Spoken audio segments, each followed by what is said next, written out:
Thinking Aloud. Conversations on the leading edge of knowledge and discovery with psychologist Jeffrey Mishlove.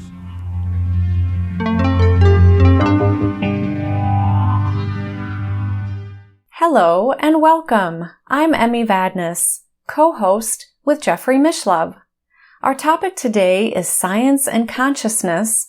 My guest is Edi Bilimoria, who is a consultant engineer who has been a project manager and head of design for major projects such as the Channel Tunnel, sometimes known as the Channel, and London Underground Systems.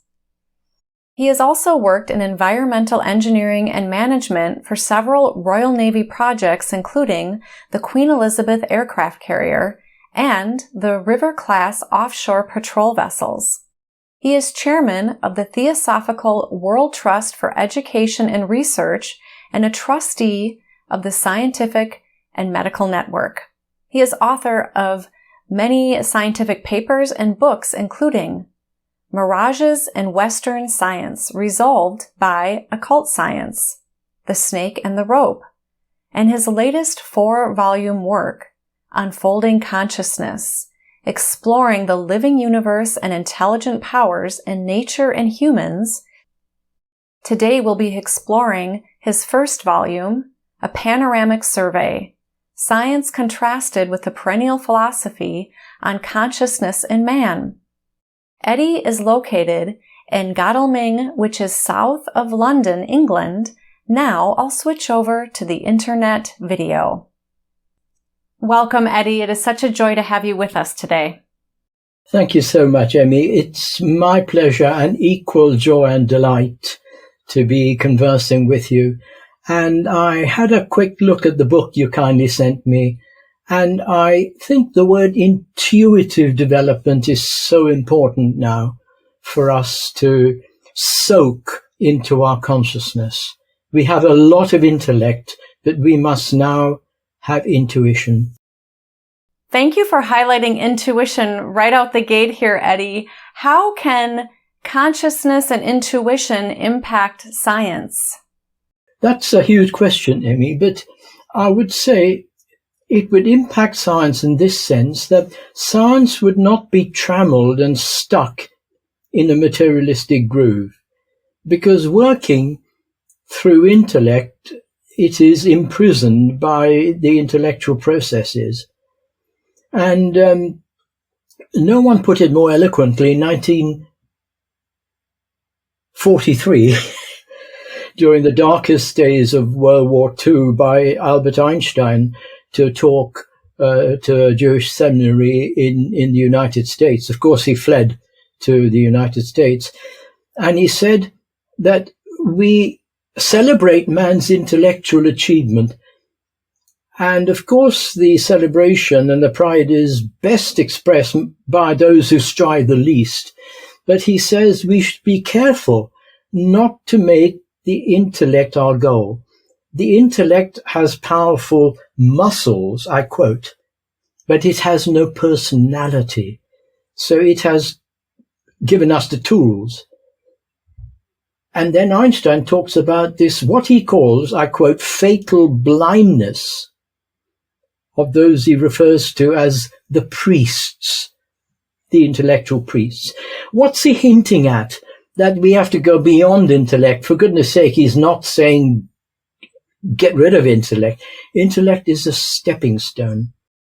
It's with the mind, concept with the mind, but with percept through the mind, we touch direct knowing, which is intuition. And intuition is the hard-won child of intellect. Let's make no bones about that.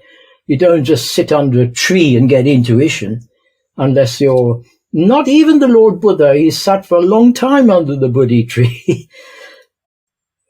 We have to realize that only intuition will guide science to a higher viewpoint. For those listening to our conversation, we're talking about science and consciousness, but what we're talking about really can touch everyone's life. Yes, indeed. It can touch everyone because science is not something that's limited to scientists. Science, unfortunately, we've lost the meaning of the word. Science just comes from the Latin sciere, to know, to explore.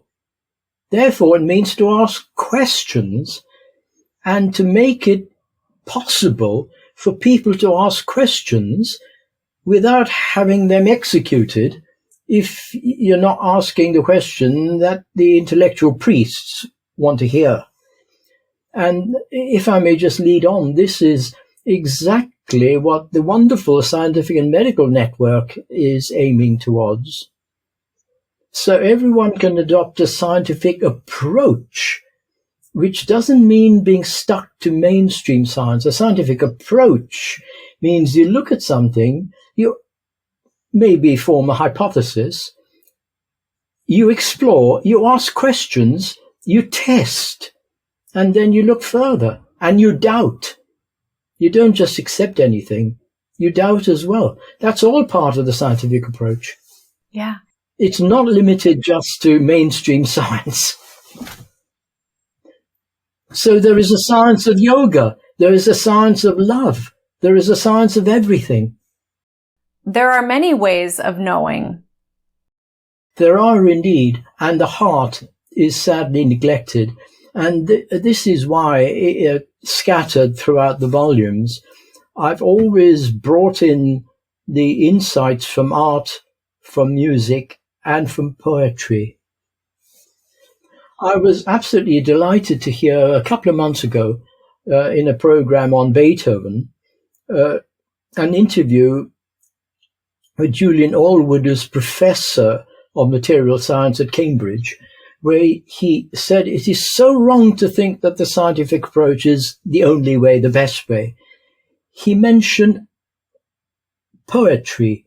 Poets are the legislators of humanity, quoting from Keats. In other words, the poet has intuitively seen in his mind's eye what the future scientists and others will discover in the fullness of time. So there are many ways: art, poetry, science, music, service, philanthropy. They're all ways to knowing, and they're not in watertight compartments. They all come together. The example you give of poetry, one can access images and sentiments that can really not be described in any other way. Indeed, other than through imagery, through allegory, and through beautiful poetry. One lovely saying that just comes to mind now, John Keats, talking about the sensitivity of the human being. Now, we want to discover things and find things out, but if we shut our eyes, we don't see. Sensitivity is something very important. And Keats said that the tree that brings some people to tears is just an object that stands in your way to others. You know, it's a kick it out of the way, it's in my way. Other people will be reduced to tears by seeing the beauty of the tree. So when we talk of science, the sensitivity of the scientist is of supreme importance. The human is its own instrument. The human being is a divine instrument. You're absolutely right, Emmy. You're absolutely right, yeah. And if the strings are tuned and just sufficiently taut, then those strings will pick up the subtlest quiver than if the strings are loose and jangled. You mention Einstein, and he himself had a copy of A Secret Doctrine. And it sounds like the Secret Doctrine was talking about atoms before he even researched it himself. Yes, it was, yeah. The Secret Doctrine, it's the chapter on God's monads and atoms, a tremendous chapter. And what really struck Einstein was the section where it said that the atoms are divisible in an age when materialistic science regarded atoms, to put it crudely, as billiard balls. You know, the atom is the ultimate particle. You can't split it.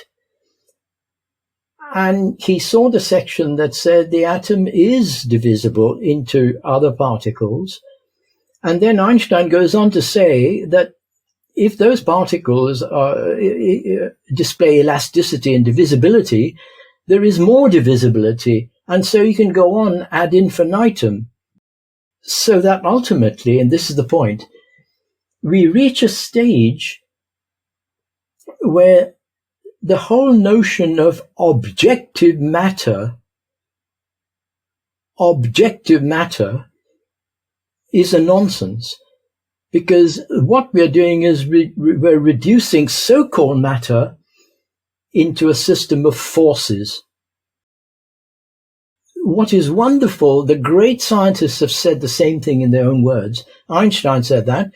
Max Planck, the great founder of quantum physics in 1900, he said that, I quote, almost paraphrase, he said, as the most hard-headed man of science, Max Planck says, I can tell you there's no such thing as matter. Ultimately, all matter is a system of forces.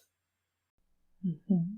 Behind that, he goes on to say, we have to assume an intelligence, a mind. Arthur Eddington said the same thing. The so-called stuff of the universe is mind stuff. And by stuff, I don't mean physical matter. I mean mind. Mm-hmm.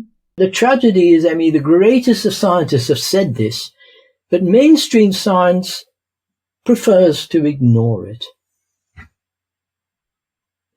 That's never been any different. In any age, you have the clash between those who want to hang on to status quo in the church, in religion, in philosophy, and those who want to move it on. And the hangers-on have their uses, of course. If the universe is mind stuff, then it holds that you're saying that consciousness is fundamental and that really everything we experience is created out of consciousness? Right. I wouldn't say created out of, but is an expression of. That consciousness does not express in matter, it expresses as matter. So, crude example, H2O expresses as ice, you can touch it, as water, yes, you can touch it, steam, superheated steam, you can't see it, it's still H2O. So, in this sense, consciousness is the very ground of our being, it is the primary element, and as Schrödinger said, you cannot divide it. It is undivided because it's the ultimate element. And you can't define consciousness because, it's the natural question, how do you define it? When you define something, you always have to bring in something else. So typically, if you define what we were taught first thing physics in school, distance equals speed times time. That's what distance is. So you're always bringing in at least two other quantities. What is speed? You have to define it in terms of distance and time. What is time? You have to define it. You can't define consciousness, but if you now take a journey, Emmy, from where you are in Minnesota, yes? Yes. If you take a journey from Minnesota to Godalming, where I am now in England, can you define the journey? No. You can describe the journey. How do you define a journey? You describe it. But even more than describing it, you experience. And the description is only the verbal concept of the experience. So consciousness is a journey we experience And words to conceptualize are very limited. That's why the great poets have put it in their beautiful poetry. The other point, just to close this one out, well, it's never ending, of course, but just now, here is a beautiful paperweight I got from Australia, if you can see it. It's an object. You can put an object in a box. You can't put a phenomenon in a box. A rainbow is a phenomenon. It's not an object. It's a phenomenon created by the laws of light and the internal neurological processes in the eyes. If I go up in a hot air balloon, well, I'd disintegrate the balloon with hot air. But anyway, if I touch a rainbow, I'm not touching a rainbow. I'm touching water droplets. You can't put a rainbow in a box. So you can't put consciousness in a box. But we can experience it in terms of all the qualities of that we associate with consciousness, awareness, generosity, kindness, the other side of it, of course, cruelty, selfishness, all the qualities, all the various spectrum colors of consciousness. Why do you think there are scientists who are so resistant to these concepts? Amy, I've always asked myself, why does prejudice stick? I would really say this to you, that if you want the finest glue in the world, I don't know in America if you have a glue called araldite, you have a hardener and a thing. Anyway, it's the strongest, it's a strong resin glue. Concrete. There is a glue even harder than concrete, and that's known as prejudice. It's incredible how prejudice sticks. Why? Now, the many reasons, the historical reasons for materialism. In the 19th century, there was an explosion in scientific discovery, wonderful. Scientific development then became a scientific ideology, or rather, not scientific, a materialistic material development and technology, then morphed into an ideology of materialism. So because of the spectacular success of materialism, and I'm not knocking materialism, no one in their right frame of mind should, but because of that spectacular success, that's the only way. And all other questions and discoveries are sort of secondary and pseudo and all the rest of it. The problem is not asking the right questions, if I can just develop that. Why scientists are so resistant? I would encourage them to ask the right questions. Every day, including today, I go running around my local lake. It's not my lake, unfortunately. It's a beautiful fishing lake, and there's a beautiful playground. And I love to watch the little children on the slide and the zip line. Now, just assume a child comes down the slide and too fast and knocks its tooth out. Perfectly imaginable. So you call the slide manufacturer because the slide was at too steep an angle. So the child came down fast. So his job is just a mass coming down a slide. The mass can be a child, it can be a stone, it can be a brick. All you're doing is translating potential energy from a height to kinetic energy coming down. And that's the physics problem. His question is, what's the height? What's the angle? That's about it. Now, suppose the child is taken by mother to a dentist. Tooth was knocked out. Now, the dentist is going to look at the tooth as an object. Obviously, the child's not an object, but his job as a dentist is to look at the tooth as an object. The slide manufacturer is very interested in the weight of the child coming down. If it's 100 pounds or 35 pounds, It's a big difference to the design of the slide. The dentist is not interested in the weight of the child. His job is to deal with the teeth. If he asks the child, what's your weight, he's asking the wrong question. Then if that child grows up and as a young adult has nightmares about her childhood experience and goes to the psychiatrist. Now, is the psychiatrist going to say, what's your weight? Were you 3 stone when you came down the slide? No.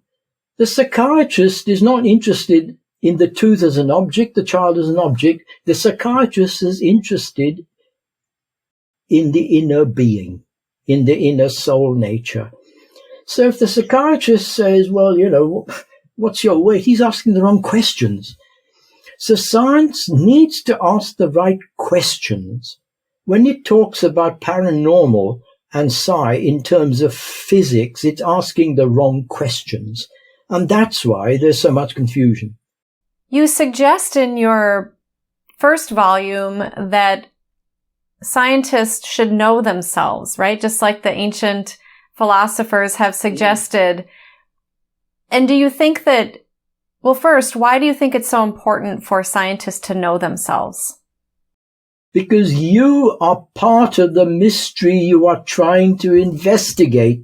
As the great Max Planck said, you cannot say, I'm here, I'm detached from what I'm trying to investigate. I am part of the mystery. So great scientists have realized this. And this is the tremendous contribution, tremendous, of quantum physics. Sadly, it has not pervaded the corpus of mainstream science. Quantum physics has shown in outline that the observer and the observed are part of one organic unity.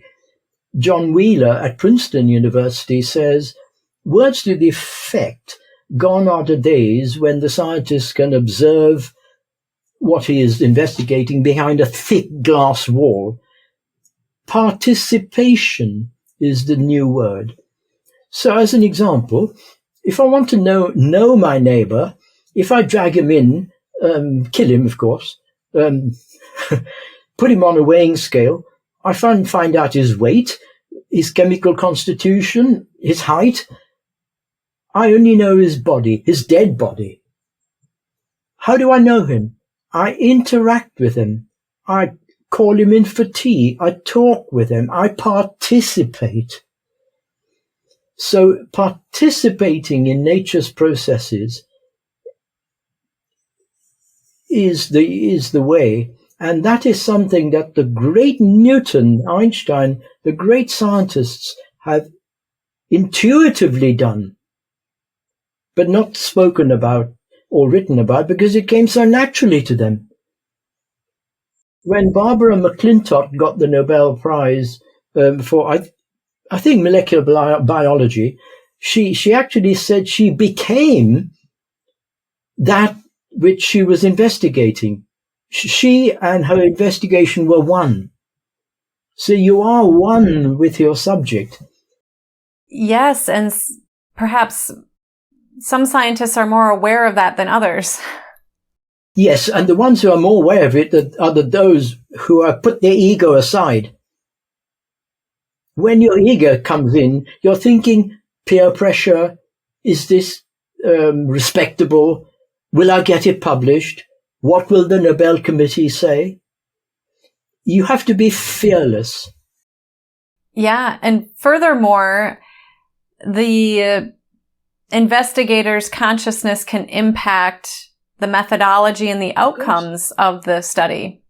Absolutely, because there is this great difference that the scientist researches, the spiritual seeker searches.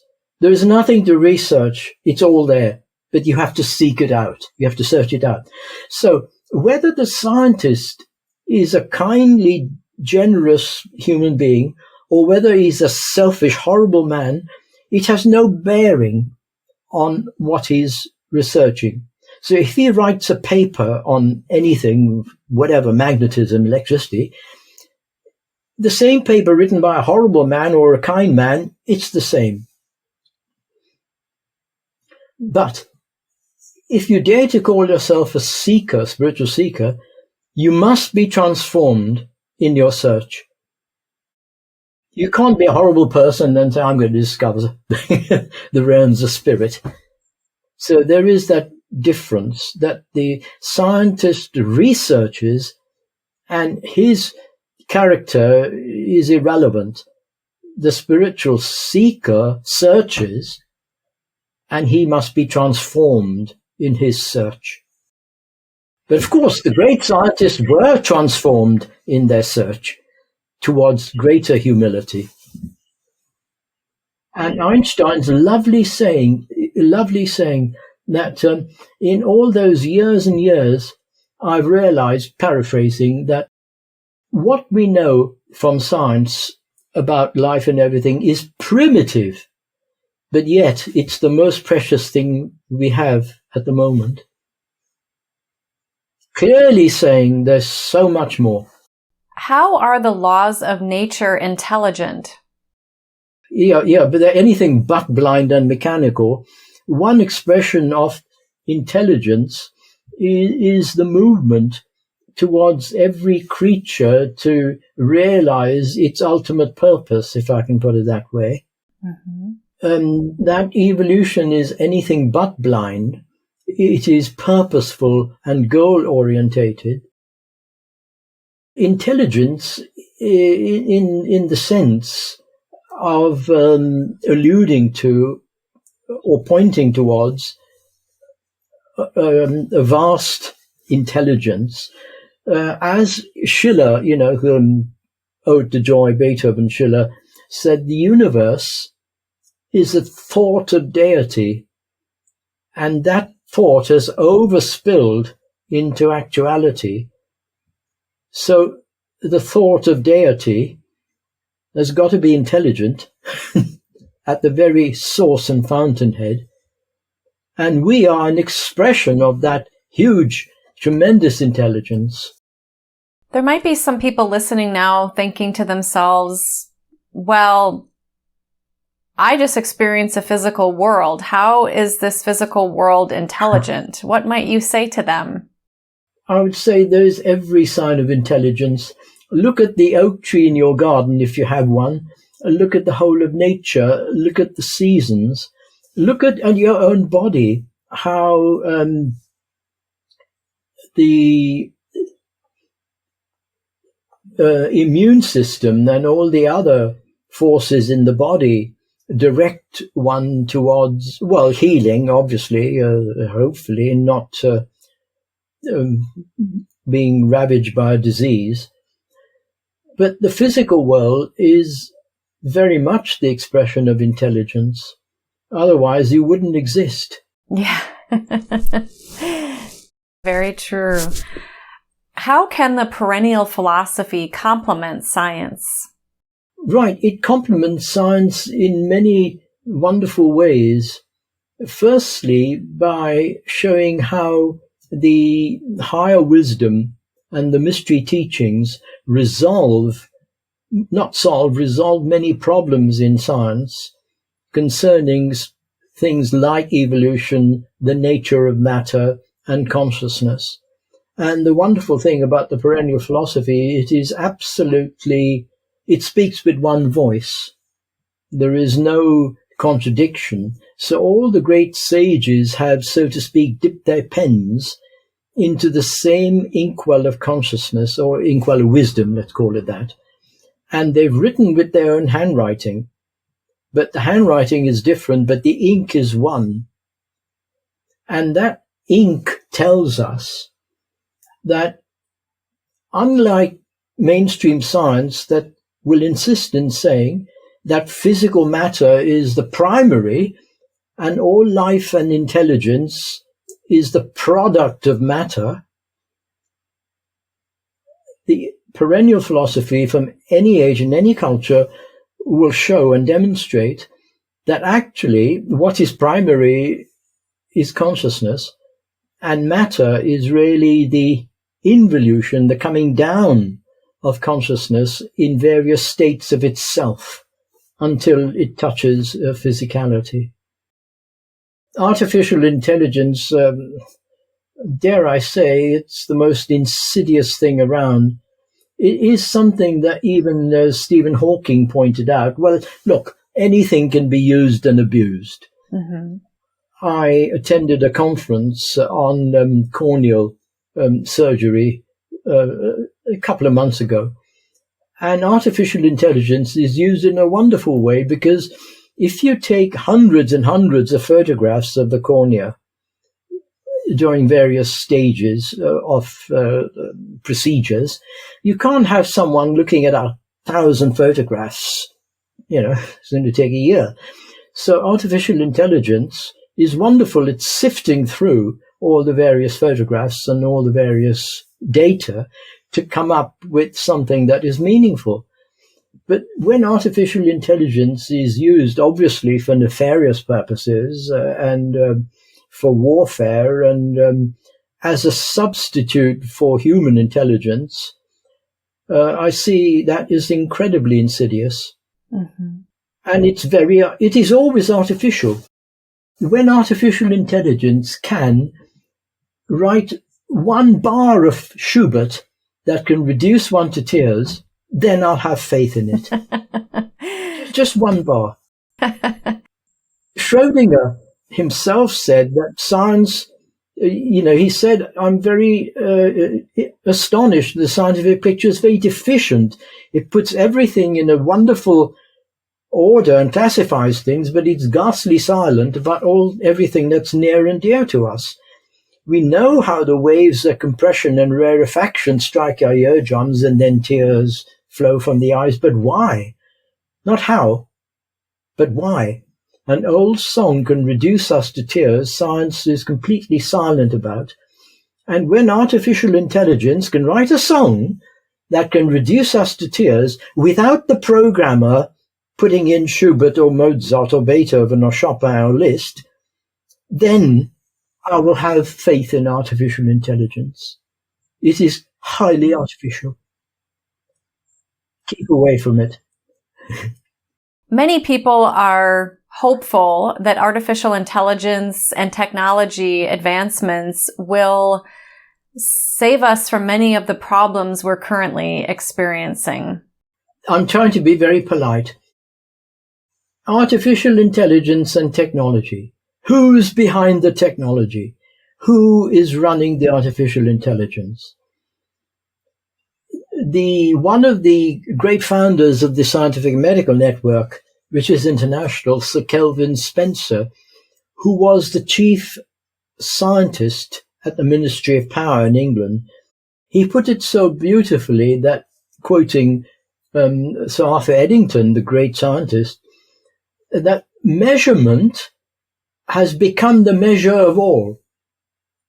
What about love? What about mercy? What about pity? These are excluded, he said, from the scientific prison. So just technology? Excuse me. Far from it. Paul Brunton, the great sage, put it wonderfully. Physical science, used wisely, will result in the physical release of man. Used unwisely, will result in his downfall. Look at what's happening to the environment as one example. I think it is incredibly naive to think that technology on its own, will rescue you. Well, and I think that it's possible that some of those people who are thinking that are certainly being hopeful, but also it takes effort and a bit of discipline to know thyself. It is the ultimate search. And just talking of technology, one always has to balance it. The wonderful uses, I think in volume 3, I cite the example of a young man who lost both arms in an electrical accident as a youth. And many, many years later, Johns Hopkins University developed a transducer linked to a computer and all, such that artificial limbs, he can use his arms. Wonderful. It's always the human being behind the technology. We need to bring love and wisdom with our creations. That comes first. Mm-hmm. And talking of love and wisdom, I don't need to tell you there's no shortage of groups and gurus and cults all over the world, in America, of course, as well, everywhere, giving you or promising you the ultimate utopia, follow me and do this and all the rest of it. The best advice, insofar as I can advise anyone, is anyone or any group that does not have love and wisdom at its heart, run away. Everything comes from love and wisdom. Love and wisdom are two sides of one coin, you know. And you can include intelligence in that as well. You cannot be intelligent without wisdom. You can't be loving without intelligence and wisdom, you know. Yeah, and love may be a supreme intelligence. It is. Yeah.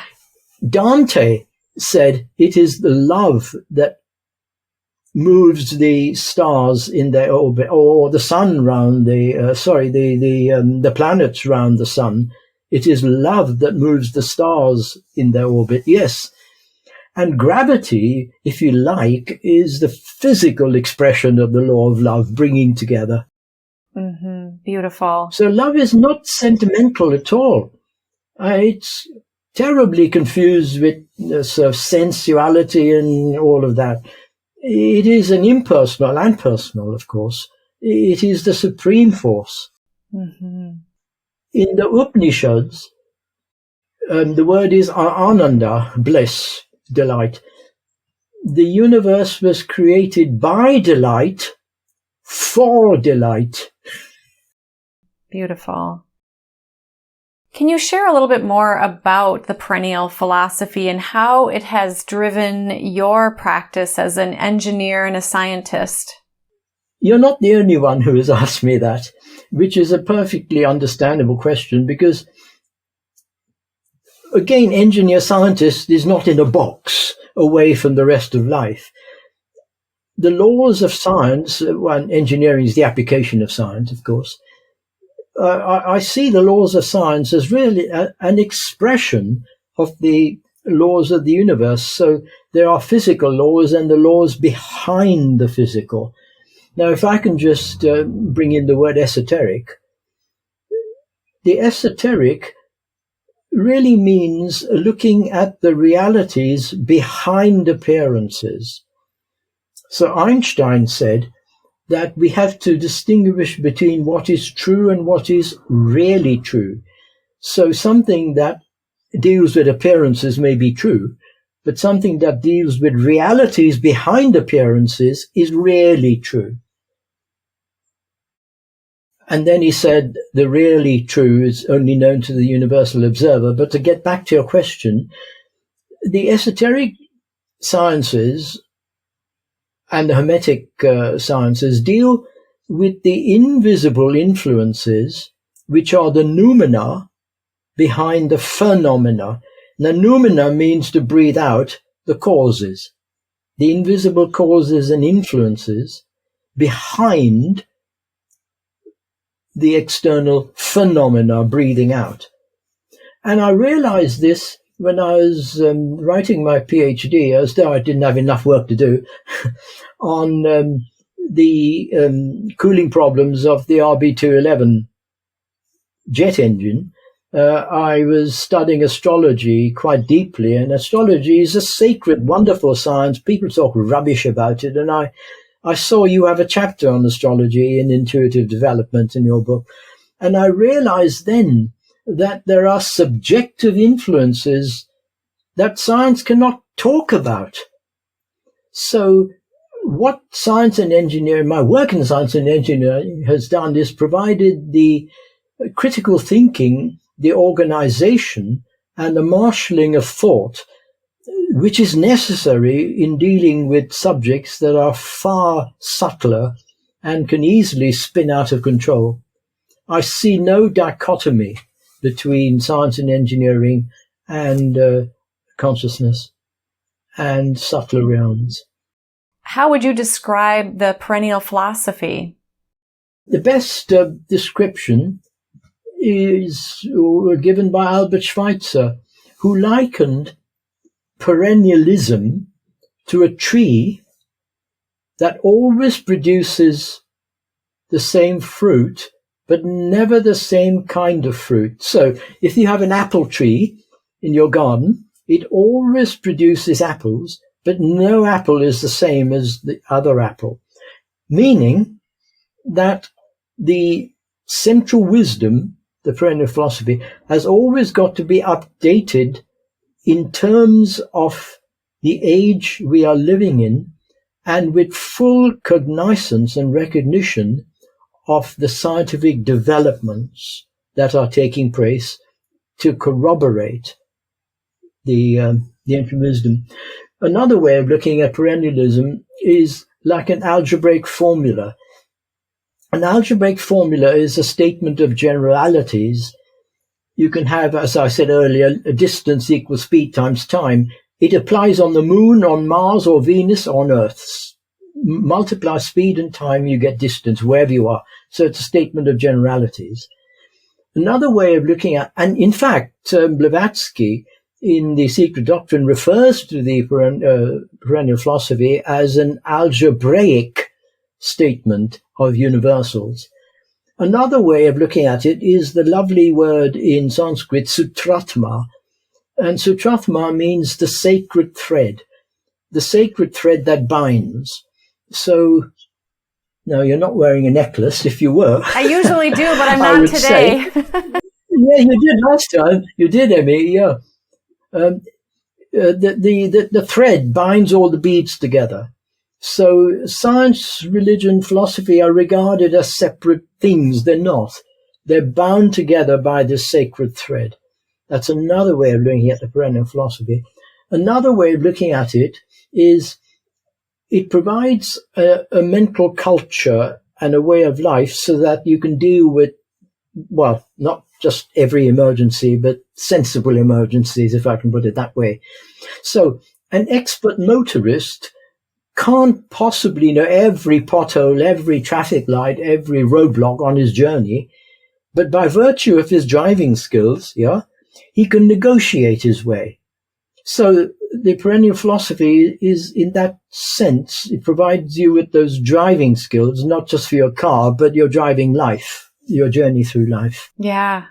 But the best one is Albert Schweitzer, who said there are three things that are important for progress. Progress in material development, not knocking that, in social cohesion, but most importantly, in spiritual awareness and evolution. What is the secret doctrine that Einstein had a copy of? That is the phenomenal magnum opus written by Helen Blavatsky, who was one of the principal founders of the Theosophical Society. The Secret Doctrine is really a comprehensive account of the esoteric wisdom of all ages that have been put into a form that is accessible to modern man. So it talks about it's in 2 volumes, Cosmogenesis, Anthropogenesis, the coming into being of the universe, the coming into being of man. And a huge section on that is on science, on esoteric science, on hermetic science, and there's another word for that as well, which I won't use, because I'll have to explain it. So it is showing that if we take the wisdom and culture of all the great races, nations, over the centuries, historical and prehistorical, we can trace it back to a body of wisdom. So one of the wonderful sayings behind that impulse by a great sage.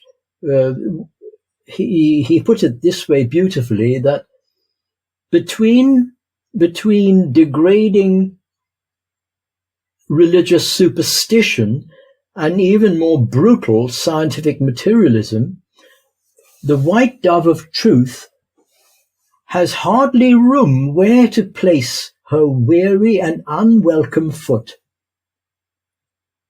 So the Secret Doctrine shows where the white dove of truth may place her weary and unwelcome foot.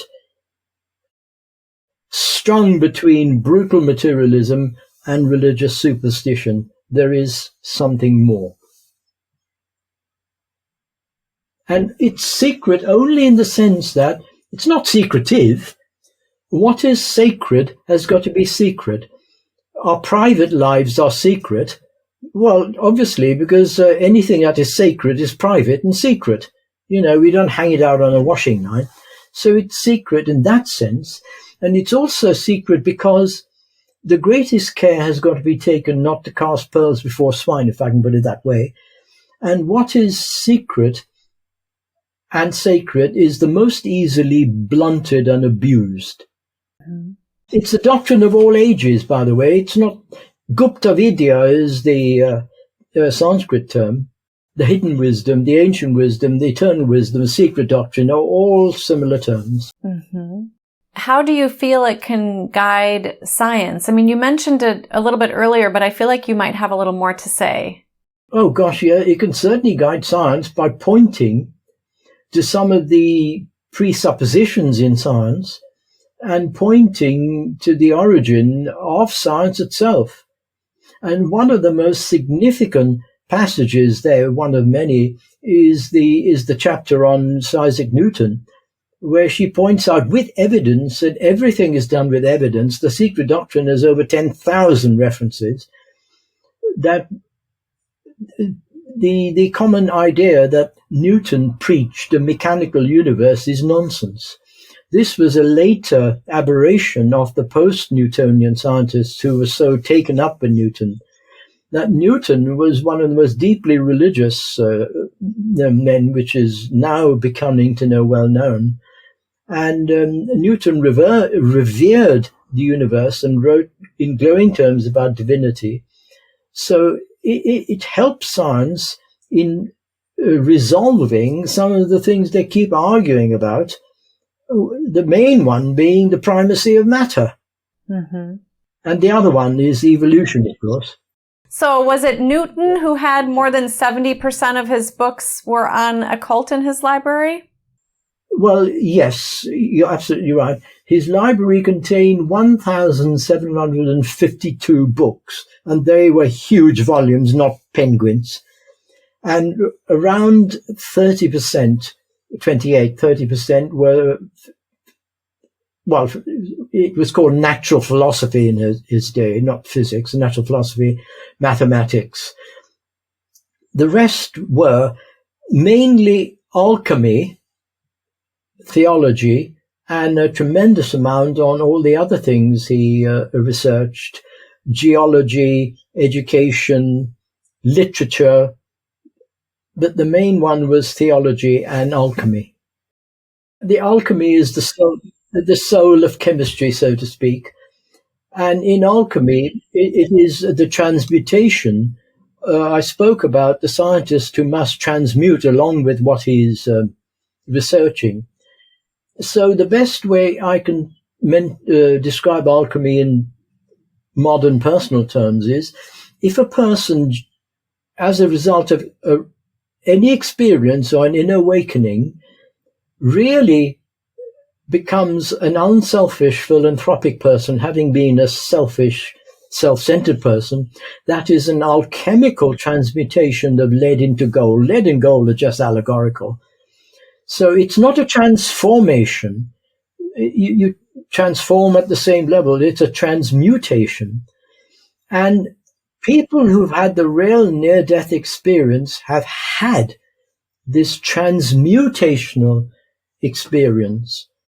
And talking of the perennial philosophy, the mystery teachings in the mystery schools, in all the various world centers, the teachings are aimed at transmuting the base nature into the higher nature.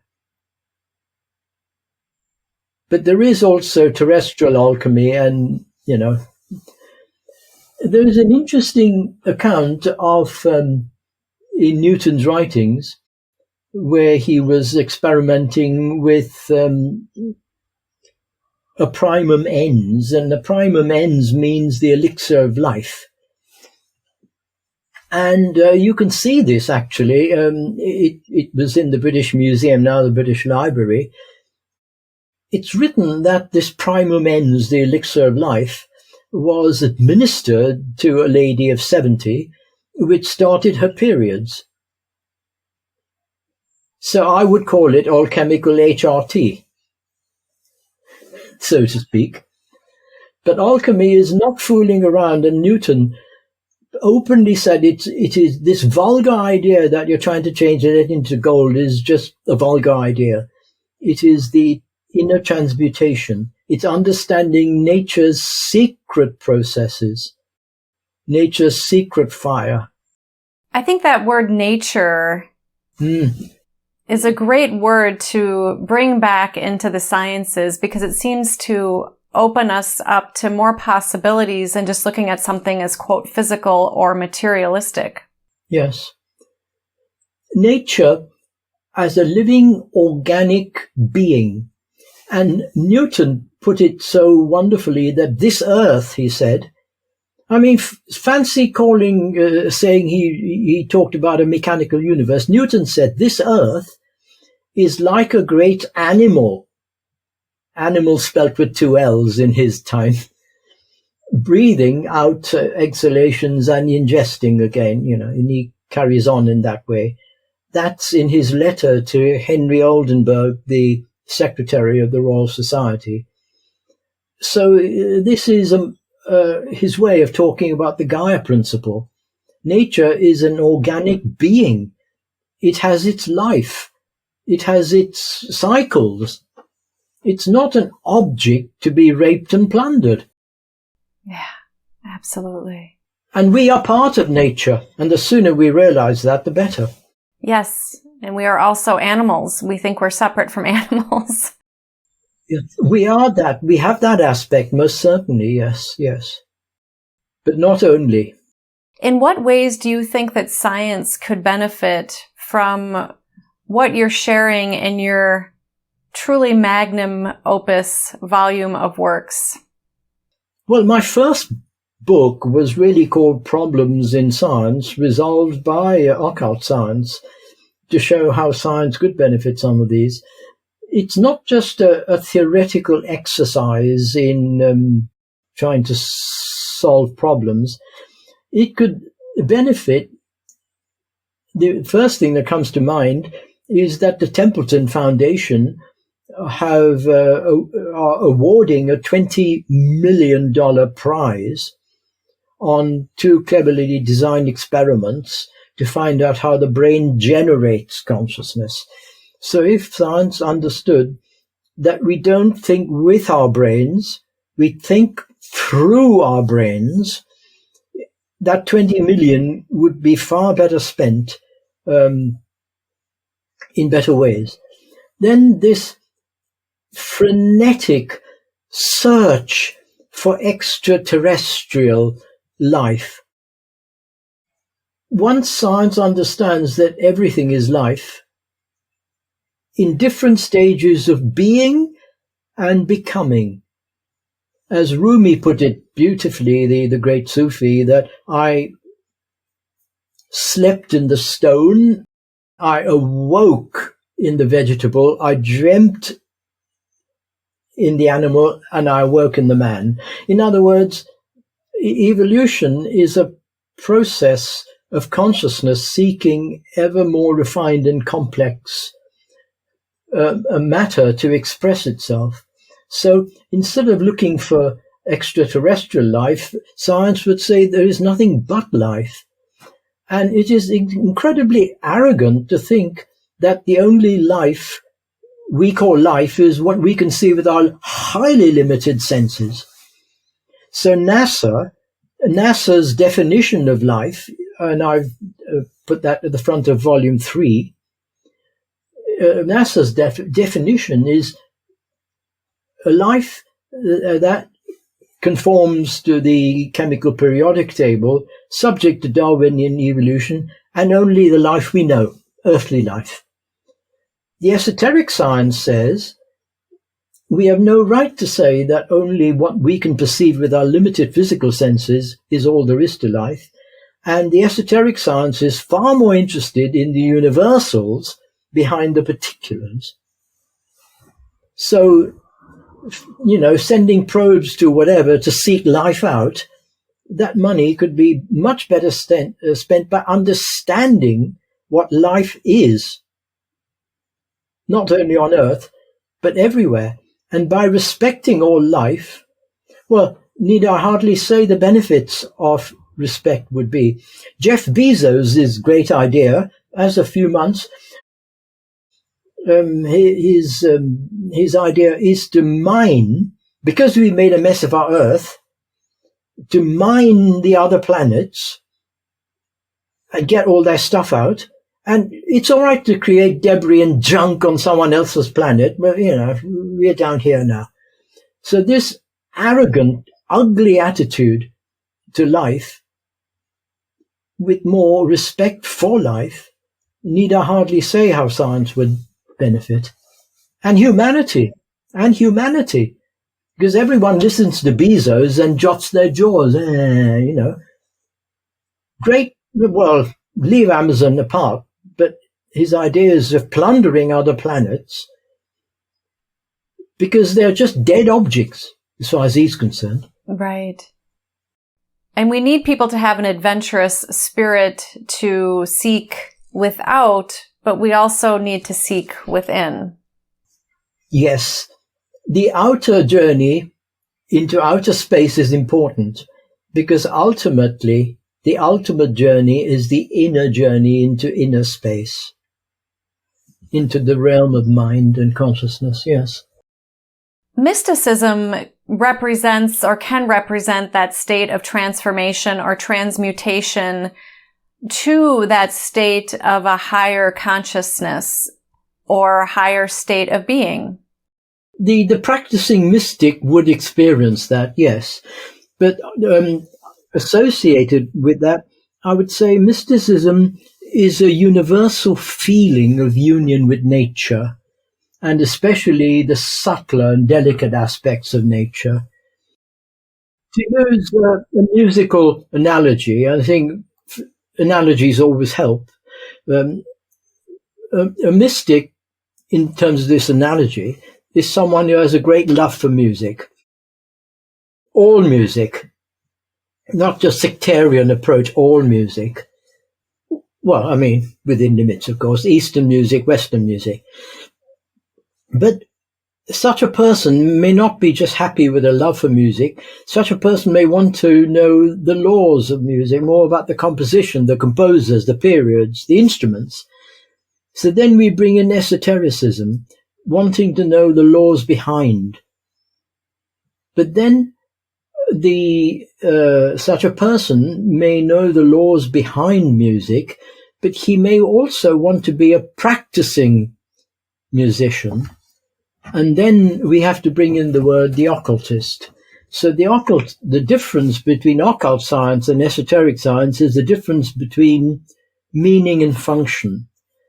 So the occultist is not only aware of the subtle and invisible forces, but can manipulate them and control them, which is why it is so important for the character of the individual to be of the most utmost purity, because when you're dealing with subtle forces, the abuse can result in disaster. So this word occult, which I was resisting from using all along, since we've come to it. It's a great word. It is. I mean, it just means hidden. And the origin of the word is occultus in Latin, meaning concealed. And the word concealed, the origin of the word is occult. It is really understanding the invisible influences and being able to handle them wisely. You yourself play the piano and give concerts. Yes, I do. The last time I was playing was at a soirée of the Chopin Society last Sunday. I was only playing a little piece then. But I'm playing again, I think on the 2nd of July and after that. Yes, music has been an absolutely central part of my life. Because it has shown me, well, how can I put it, the language of the divine. And Beethoven put it so beautifully that music provides the link between the world of spirit and the sensual world. Music also is unspoken thought, that which cannot be put in words, but it is unexpressed in words thought. But the analogy of the orchestra, if I can just develop this theme, the orchestra is a wonderful metaphor, not an analogy, metaphor, for how science, religion, philosophy could all come together. Now, why do we fight? In an orchestra, the violinist doesn't fight with the trumpeter because they both are playing the same music. Different scores, one for the trumpet, one for the violin. But they don't bang each other's heads. Why? Because they experience the music. But if I describe the music, or someone described the music, they wouldn't experience the music. They wouldn't. They'd have a mental concept. And then fights come when we have mental concepts. All the instruments realize that we are differently together. We're playing the same music, the same conductor, the same composer, the same divine source. So using the orchestra to talk about why religions fight, those who really experience or touch some aspect of divinity don't fight about it, they share their experience. But if you conceptualize it and turn it into a dogmatic theology, then you will fight about it. And scientism is almost a dogmatic theology. Scientism, not science of course, scientism is the ideology that anything that can't be physically expressed in terms and in materialistic terms is not science, and cut out all the dissenters. Yeah. So we've gone from orchestras to science to materialism, but it's all part of the same thought process. What pieces are currently moving you the most and connecting you the most deeply with your nature? In music, you mean? Yes. I did send you a picture of my piano, didn't I?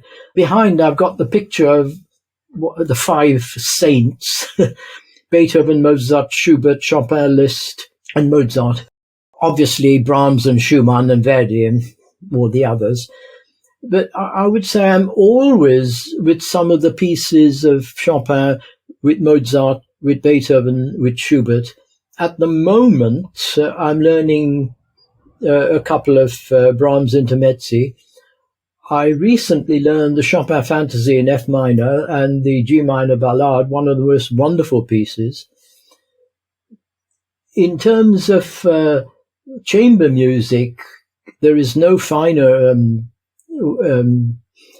demonstration of the death process, of the transition process, than Schubert's tremendous C major quintet. Music alludes to everything in life, and great literature and poetry as well, Emmy. But music is so subtle. Music can envelop us and move us in very deep ways if we enjoy the piece, right? Yes, indeed. Some of the scientists who are more materialistic or who feel that the world is just physical, it seems as though they've divided themselves and are really just up in the head and not really feeling into all of themselves. And I can't say, for certain with all of these scientists, but I know that when people tend to do that, there's often an element of fear of vulnerability and having difficulty to even connect with maybe their heart because they have a wound in their heart, possibly. That is well put, Emmy, a wounded heart, most certainly. Fear is a huge element of that. Fear of looking stupid. So a lot of scientists are closeted scientists. There are one kind of scientists at work in the laboratory, very much another kind of human being, not scientists, with their families and at the weekend. So it is very important to get scientists not to feel ashamed, to feel comfortable with talking about their inner experiences. And this is exactly why the Scientific and Medical Network is such a wonderful, superb organization, because it was founded in 1973 by, George Blako, the founder, but Sir Kelvin Spencer, the Ministry of Power, and Patrick Shackleton, the Dean of Medical Science at Southampton, to provide a safe forum where not only scientists, but scientists as well, could talk about their inner experiences in a safe space. Because in 1973, consciousness was not a word even that was mentioned. It's a taboo word. Now it's a big word, of course. So things are slightly improving. So there are more and more scientists who are coming out of their closeted, whatever you like to call it, out of their closet, and talking about their inner experience. But sadly, in academia, at least in England, America is far more enlightened. In England, it is still, the ontology is very materialistic. In academia, consciousness studies is frowned upon. It has to be matter-based. So another thing is the Galileo Commission, which is a wonderful satellite, if you like, of the Scientific Medical Network. The picture in front is a telescope. And why Galileo? Because Galileo invited his professors to look through the telescope rather than conceptualizing. He said, instead of just talking your theory, have a look. And when you look, what you see is not what you're talking about.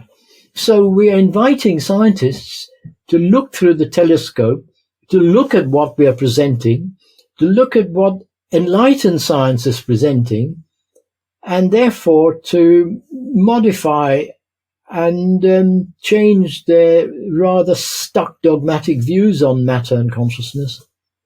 Yeah, you mentioned a term that I think is pretty key, and that's inner experience. And it sounds like you're encouraging people to listen to that and also to their intuition, which many great scientists have done.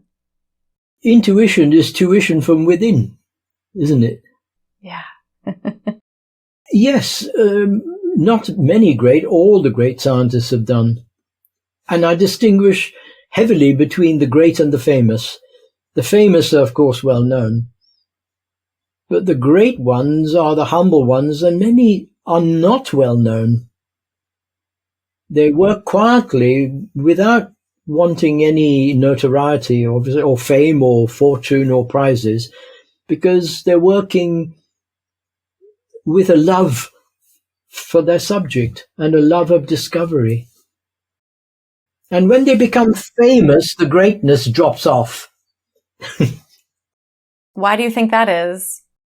Oh, it takes a rare individual to retain their humility when everyone's bowing at your feet. Yeah. I think Einstein said, actually, I've quoted it in one of the volumes that as I become famous, I've become more stupid. Oh. But one has to take this with some humor, obviously, with some humor, yeah. When people are more in love with what they are doing and being, they're more in the flow, and then they can access and they're really one with their intuition. Yes, in love with what they're doing is absolutely right, whatever it may be.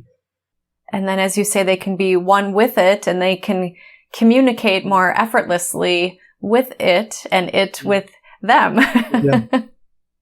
And what science does is, once you have an intuition, that's all very well, but how are you going to tell your brothers and sisters and the rest of the world? For that, you have to have the tools and techniques. So using Newton as the example, his intuition was tremendous and phenomenal, but he developed the mathematics and the experimental techniques to earth his intuitions. Intuition on its own must be, it can't be of any use other than to you unless you earth it. You may have a different example, a great tune, but it's only your tune. How are you going to earth it? You got to know the laws of composition. You got to know your instrument. But the instrument doesn't play the tune. The instrument is only the instrument. Right. So a scientist needs to act on their intuition. Act on their intuition using the tools and techniques and methods of science. You mentioned the Scientific and Medical Network. Can you share a little bit more about that organization? Yeah, as I say, it was founded in 1973 for this purpose, when it was realized that many scientists, many people wanted to share their experiences and needed a safe space to do so. The founder, George Blaker, was a senior civil servant in India, and also a member of the Theosophical Society. And I like to think that this is a beautiful transference of the ideas that were central to the Theosophical Society, put it into a more modern guise. Just a little story about George Blaker in India. He was once walking up a steep hill, and a car drove past and stopped and offered him a lift. And sitting next to George Blaker in the car was an Indian man, and he tried to make conversation with him, and he very politely didn't talk, just saluted.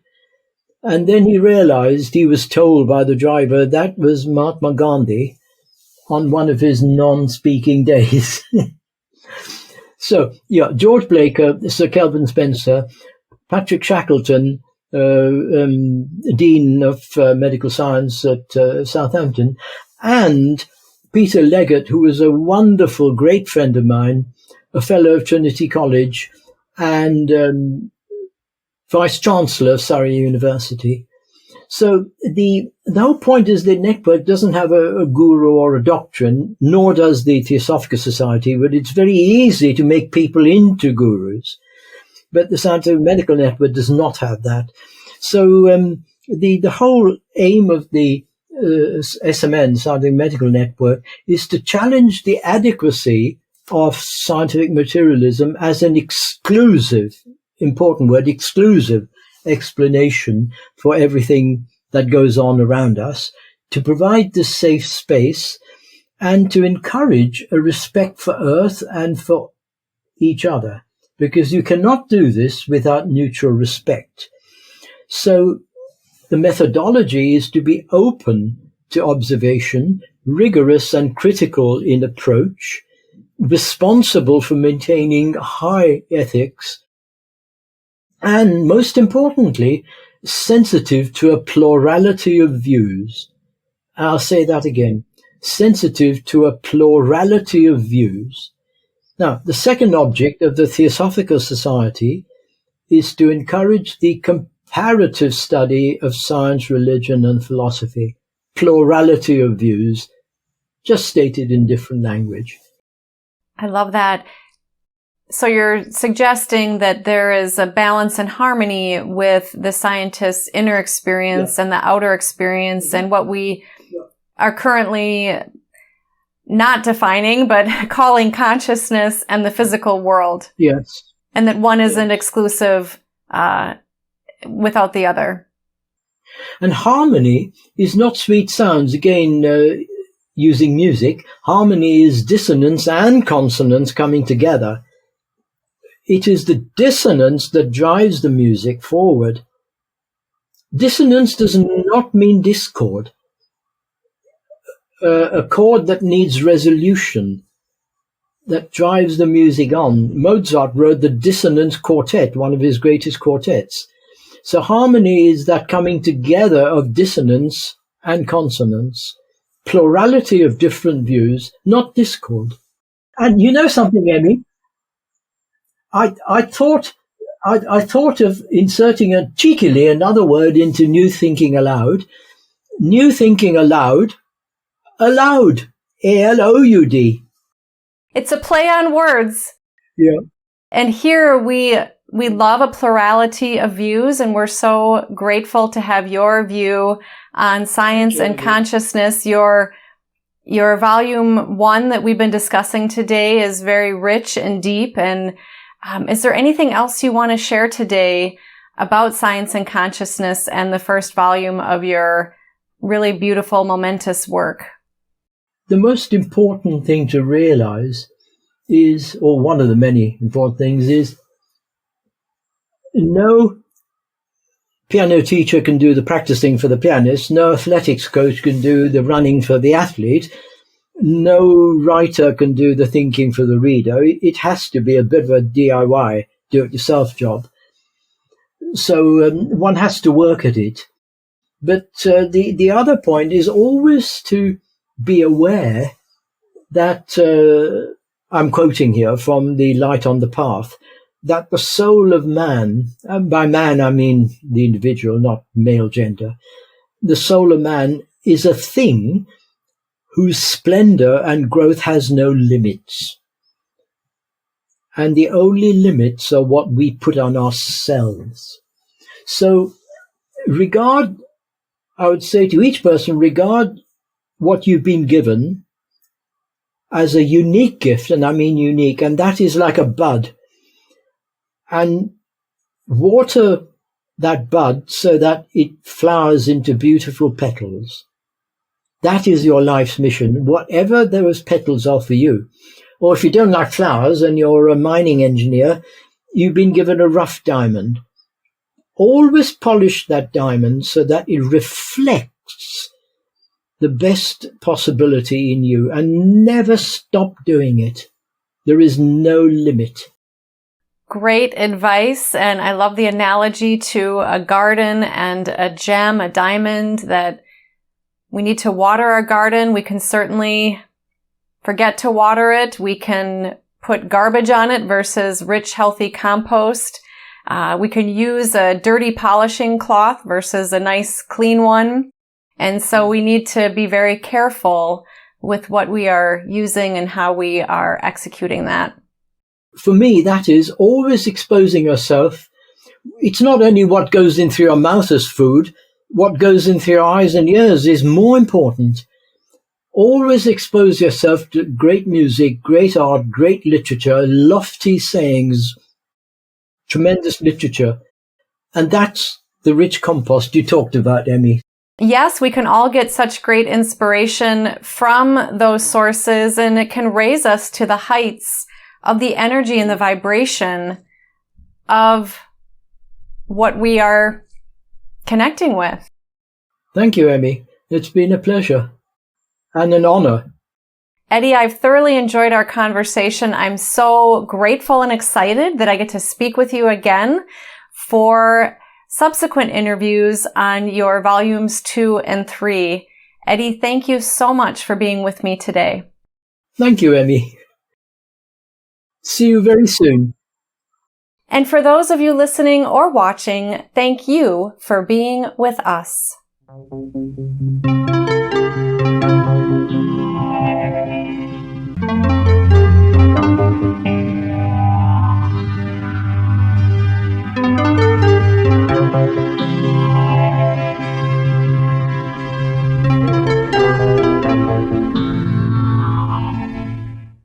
inaugural issue of the New Thinking Aloud magazine was just released on March 1st. You can download a free PDF copy from the New Thinking Aloud Foundation website